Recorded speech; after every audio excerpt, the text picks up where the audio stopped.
ಆತ್ಮೀಯ ಸ್ನೇಹಿತರೆ, ತಮಗೆಲ್ಲ ಅಥರ್ವ ಯೂಟ್ಯೂಬ್ ಚಾನಲ್ಗೆ ಸ್ವಾಗತ. ಸ್ನೇಹಿತರೆ, ಪಿ ಯು ಉಪನ್ಯಾಸಕರ ನೇಮಕಾತಿ ಅಂತಕ್ಕಂಥದ್ದು ಸದ್ಯದಲ್ಲಿ ಆಗುವಂತಹ ಸಾಧ್ಯತೆಗಳು ತುಂಬಾ ಇದೆ.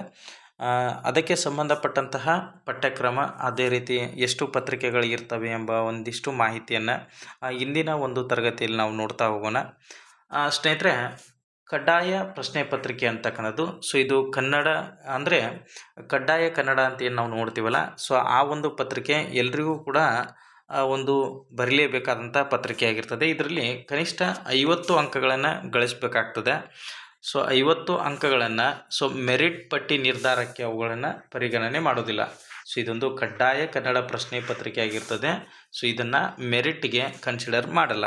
ಸೊ ಆದರೆ ಪ್ರಶ್ನೆ ಪತ್ರಿಕೆ 2 ನಿಮ್ಮ ಒಂದು ಐಚ್ಛಿಕ ವಿಷಯಕ್ಕೆ ಸಂಬಂಧಪಟ್ಟದ್ದಾಗಿರ್ತದೆ. ಸೊ ಅದು ಮೆರಿಟ್ ಪಟ್ಟಿಯಲ್ಲಿ ಕೂಡ ಅದನ್ನು ಕನ್ಸಿಡರ್ ಮಾಡ್ತಾರೆ. ಸೊ ತಾವಿಲ್ಲಿ ನೋಡ್ಬೋದು, ಕಡ್ಡಾಯ ಪ್ರಶ್ನೆ ಪತ್ರಿಕೆ ಕನ್ನಡ, ಇದರಲ್ಲಿ 150 ಅಂಕಗಳಿರ್ತವೆ. ನೀವು ಕಡ್ಡಾಯವಾಗಿ 50 ಅಂಕಗಳನ್ನು ಗಳಿಸಲೇಬೇಕಾಗ್ತದೆ. ಬಿಟ್ಟರೆ ಪ್ರಶ್ನೆ ಪತ್ರಿಕೆ 2ರಲ್ಲಿ ಐಚ್ಛಿಕ ವಿಷಯಕ್ಕೆ ಸಂಬಂಧಪಟ್ಟಂತೆ, ನಿಮ್ಮ ಆಪ್ಷನಲ್ ಸಬ್ಜೆಕ್ಟಿಗೆ ಸಂಬಂಧಪಟ್ಟಂತೆ ಪ್ರಶ್ನೆ ಪತ್ರಿಕೆ 1 ಮತ್ತು ಪ್ರಶ್ನೆ ಪತ್ರಿಕೆ 2 ಅಂತ ಬರ್ತವೆ. ಒಂದೊಂದು ಪ್ರಶ್ನೆ ಪತ್ರಿಕೆ ಸುಮಾರು 150 ಅಂಕಗಳನ್ನು, ಒಂದೊಂದು ಪ್ರಶ್ನೆ ಪತ್ರಿಕೆ 150 ಅಂಕಗಳನ್ನು ಒಳಗೊಂಡಿರ್ತದೆ. ಹಾಗಾದರೆ ಸುಮಾರು 300 ಅಂಕದ ಐಚ್ಛಿಕ ವಿಷಯ ಇರ್ತದೆ. ಸುಮಾರು 300 ಅಂಕಗಳು ನಿಮ್ಮ ಐಚ್ಛಿಕ ವಿಷಯಕ್ಕೆ ಸಂಬಂಧಪಟ್ಟಂತಹ ಪತ್ರಿಕೆಗಳಾಗಿರ್ತವೆ. ಸೊ ಅದರಂತೆ ಇಲ್ಲಿ ಕನ್ನಡ ವಿಷಯಕ್ಕೆ ಸಂಬಂಧಪಟ್ಟಂತಹ ಪಠ್ಯಕ್ರಮವನ್ನು, ಕಳೆದ ಒಂದು ನೇಮಕಾತಿಯಲ್ಲಿ ಇದ್ದಂತಹ ಪಠ್ಯಕ್ರಮವನ್ನು ನಾವಿಲ್ಲಿ ಅವಲೋಕನ ಮಾಡ್ತಾ ಹೋಗೋಣ. ಆ ಸಾಹಿತ್ಯಕ್ಕೆ ಸಂಬಂಧಪಟ್ಟಂತಹ ಒಂದು ಪಠ್ಯಕ್ರಮ ಅಂತಕ್ಕಂಥದ್ದು ಅದೇ ಇರುವಂತಹ ಸಾಧ್ಯತೆ ಇರ್ತದೆ. ಏನು ಪಠ್ಯಗಳು ಬರ್ತಾವಲ್ಲ, ಅವುಗಳ ಬದಲಾವಣೆ ಆಗುವಂತಹ ಸಾಧ್ಯತೆಗಳು ತುಂಬಾ ಇದೆ. ನಾವಿಲ್ಲಿ ಪತ್ರಿಕೆ 1ಕ್ಕೆ ಸಂಬಂಧಪಟ್ಟಂತಹ ಒಂದು ಪಠ್ಯಕ್ರಮವನ್ನು ಅವಲೋಕನ ಮಾಡ್ತಾ ಬಂದಾಗ ಸ್ನೇಹಿತರೆ, ಭಾಗ ಎದಲ್ಲಿ ಕನ್ನಡ ಸಾಹಿತ್ಯ ಚರಿತ್ರೆ, ಅದರಲ್ಲಿ ಬಂದ್ಬಿಟ್ಟು ಕವಿರಾಜ್ಯ ಮಾರ್ಗ ಪೂರ್ವದ ಕನ್ನಡವನ್ನು ನೀವಿಲ್ಲಿ ಅಧ್ಯಯನ ಮಾಡಬೇಕಾಗ್ತದೆ. ಕವಿರಾಜ್ಯ ಮಾರ್ಗ ಪೂರ್ವದ ಕನ್ನಡವನ್ನು ಅದು ಯಾವ್ಯಾವ ಭಾಗಗಳು ಅಂತೇಳಿ ನೀವಿಲ್ಲಿ ಗಮನಿಸ್ಬೋದು. ಅದೇ ರೀತಿಯಾಗಿ ಹಳೆಗನ್ನಡ ಕನ್ನಡ ಸಾಹಿತ್ಯ, ಹಳೆಗನ್ನಡದಲ್ಲಿರುವಂತಹ ಒಂದು ಕನ್ನಡ ಸಾಹಿತ್ಯದ ಬೆಳವಣಿಗೆಯನ್ನು, ಚಂಪು ಸಾಹಿತ್ಯ ಆಗಿರ್ಬೋದು, ಧಾರ್ಮಿಕ ಸ್ವರೂಪ, ರಾಜಾಶ್ರಯ, ಅದೇ ರೀತಿ ಗದ್ಯದ ಉಗಮ, ನೆಕ್ಸ್ಟ್ ಸಂಬಂಧಪಟ್ಟಂತೆ ಮಹಾಕಾವ್ಯದ ಸ್ವರೂಪ ಮತ್ತು ಕನ್ನಡದ ಪುರಾಣ ಮಹಾಕಾವ್ಯಗಳ ಒಂದು ಸ್ವರೂಪದ ಸಂಬಂಧಾಂತರಗಳು, ನೆಕ್ಸ್ಟ್ ಅದೇ ರೀತಿಯಾಗಿ ವಿಕ್ರಮಾರ್ಜುನ ವಿಜಯ, ಸಾಹಸ ಭೀಮ ವಿಜಯ ಕಾವ್ಯಗಳ ಹಿನ್ನೆಲೆ, ಅದೇ ರೀತಿ ಜ್ಞಾನ ವಿಷಯಕ ಸಮರ್ಪಕ ಗ್ರಂಥಗಳು, ಇದೆಲ್ಲ ವಿಚಾರಗಳನ್ನು ನೀವಿಲ್ಲಿ ಗಮನಿಸಬೇಕು ಸ್ನೇಹಿತರೆ.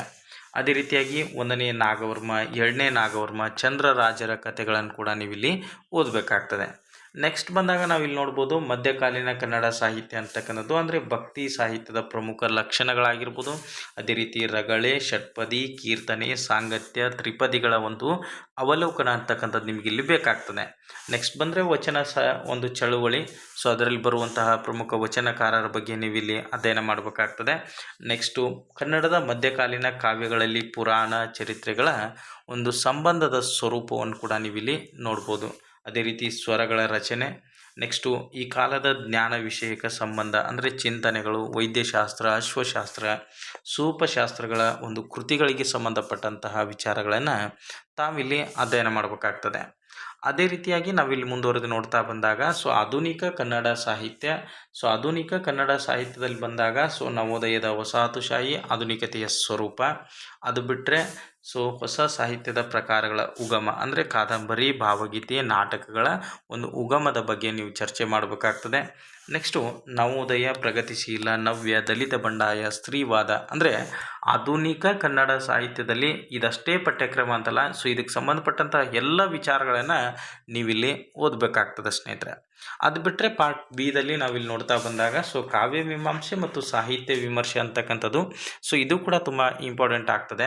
ಆ ಕಾವ್ಯದ ಕುರಿತು ಏನು ವಿವರಣೆ ಆಗಿರ್ಬೋದು, ಅದರ ಪರಿಕಲ್ಪನೆ, ಭಾರತೀಯ ಕಾವ್ಯ ಮೀಮಾಂಸೆಯಲ್ಲಿ ನಡೆದ ಪ್ರಮುಖ ಚರ್ಚೆಗಳಾಗಿರ್ಬೋದು, ಅದೇ ರೀತಿ ಕಾವ್ಯದ ಲಕ್ಷಣ, ಪ್ರತಿಭೆ, ಇಮ್ಯಾಜಿನೇಷನ್, ಅದೇ ರೀತಿ ಸ್ಫೂರ್ತಿ, ಇಮ್ಯಾಜಿನೇಷನ್ ಅಂತಕ್ಕಂಥ ಒಂದು ಕಾನ್ಸೆಪ್ಟ್ಗಳನ್ನು ತಾವಿಲ್ಲಿ ಕವರ್ ಮಾಡ್ಕೋಬೇಕಾಗ್ತದೆ.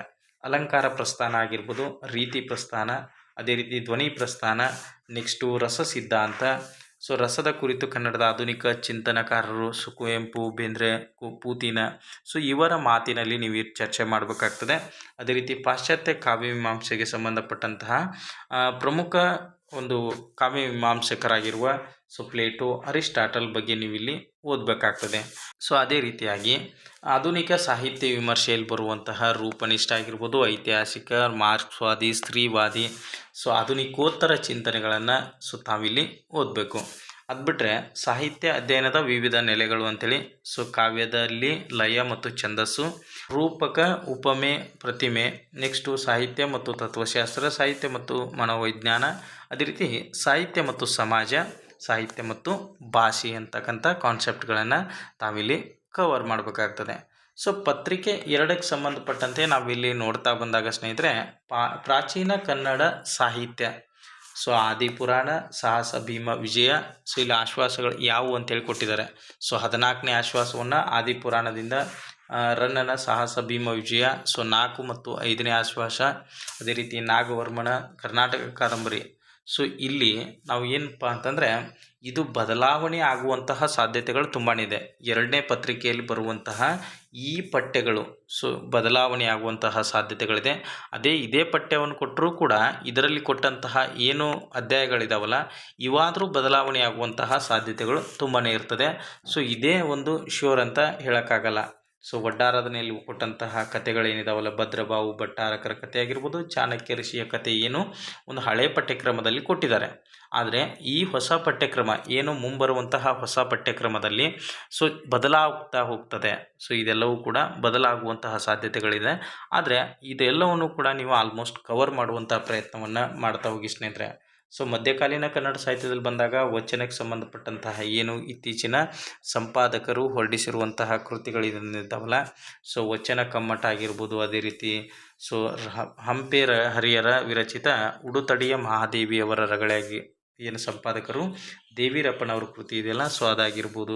ಅದೇ ರೀತಿ ಷಟ್ಪದಿಗೆ ಸಂಬಂಧಪಟ್ಟಂತೆ ಕುಮಾರವ್ಯಾಸನ ಕರ್ನಾಟಕ ಭಾರತ ಕಥಾಮಂಜರಿ, ಸೊ ಅದರಲ್ಲಿ ಬರುವ ವಿರಾಟ ಪರ್ವದ ಕುರಿತು. ನೆಕ್ಸ್ಟು ಸಾಂಗತ್ಯ ರತ್ನಾಕರ ವರ್ಣಿಯ ಭರತೇಶ ವೈಭವದ ಕಿರುವೆರಳ ಸಟೆ ಅಂತಕ್ಕಂತಹ ಒಂದು ಕಾನ್ಸೆಪ್ಟು. ಸೊ ಕೀರ್ತನೆಯಲ್ಲಿ ಬರುವಂಥ ಶ್ರೀಪಾದರಾಯ, ಪುರಂದರದಾಸ, ಕನಕದಾಸರ ಒಂದು ಕೀರ್ತನೆ ಕುರಿತು ನೀವು ಇಲ್ಲಿ ಅಧ್ಯಯನ ಮಾಡಬೇಕಾಗ್ತದೆ. ಸೊ ವಚನಕ್ಕೆ ಸಂಬಂಧಪಟ್ಟಂತೆ ಸರ್ವಜ್ಞನ ವಚನಗಳನ್ನು ಎಲ್ ಬಸವರಾಜ್ ಅವರು ಪ್ರಕಟಣೆ ಮಾಡಿದ್ದಾರೆ, ಅದು ಕೂಡ ಮುಖ್ಯವಾಗ್ತದೆ. ಆಧುನಿಕ ಕನ್ನಡ ಸಾಹಿತ್ಯದಲ್ಲಿ ಬಂದಾಗ ಅಕ್ಷರ ಹೊಸ ಕಾವ್ಯ, ಸೊ ಪಿ ಲಂಕೇಶ್ ಅವರು ಸಂಪಾದನೆ ಮಾಡಿರ್ತಕ್ಕಂಥದ್ದು. ಸೊ ಇಂಥ ಎಲ್ಲ ಅಂದರೆ ಇಲ್ಲಿ ನೋಡಿ, ಸಣ್ಣ ಕಥೆ ಮತ್ತು ಸಣ್ಣ ಕಥೆಗಳು, ಇಲ್ಲಿ GS ನಾಯಕ್ ಅವರು ಪ್ರಮುಖರಾಗ್ತಾರೆ. ಸೊ ಇಂಥ ಏನು ಪಠ್ಯಗಳನ್ನ ಇಲ್ಲಿ ಕೊಟ್ಟಿದ್ದಾರಲ್ಲ, ಸೊ ತಾವು ಗಮನಿಸಿ. ಸೊ ಇದೆಲ್ಲವೂ ಕೂಡ ಬದಲಾವಣೆ ಆಗುವಂತಹ ಸಾಧ್ಯತೆಗಳು ತುಂಬಾ ಇದೆ. ಸೊ ಆದರೂ ಕೂಡ ಓದುವಂಥ ಪ್ರಯತ್ನವನ್ನು ಇದನ್ನು ಮಾಡ್ತಾ ಹೋಗಿ. ಸೊ ಆಲ್ಮೋಸ್ಟ್ ಇನ್ನೊಂದು 2ರಿಂದ 3 ತಿಂಗಳಲ್ಲಿ ಸೊ PU ಉಪನ್ಯಾಸಕರ ನೇಮಕಾತಿಯ ಒಂದು ನೋಟಿಫಿಕೇಷನ್ ಅಂತಕ್ಕಂಥದ್ದು ಹೊರಬೀಳುವಂತಹ ಸಾಧ್ಯತೆಗಳು ತುಂಬಾ ಇದೆ. ಸೊ ಆಲ್ಮೋಸ್ಟ್ ಇಲ್ಲಿರುವಂತಹ ಒಂದು ಪಠ್ಯಕ್ರಮವನ್ನು ಒಂದು ಟೈಮ್ ಆದರೂ ನೀವು ಕವರ್ ಮಾಡಿದ್ರಿ ಅಂತಂದರೆ, ಸೊ ಮುಂದೆ ಏನೋ ಬದಲಾವಣೆ ಆದರೂ ಕೂಡ ಬದಲಾಗಿರುವಂತಹ ಪಠ್ಯಗಳನ್ನ ಮಾತ್ರ ನೀವು ಓದೋದಕ್ಕೆ ತುಂಬ ಸಮಯ ಸಿಗ್ತದೆ ಅಂತೇಳಿ ನಾನು ಇಲ್ಲಿ ತಿಳಿಸ್ತಾ ಸೊ ಇಂದಿನ ಈ ಒಂದು ತರಗತಿಯನ್ನು ಮುಗಿಸ್ತಾ ಇದ್ದೇನೆ. ಸೊ ಎಲ್ರಿಗೂ ಕೂಡ ಧನ್ಯವಾದಗಳು ಸ್ನೇಹಿತರೆ.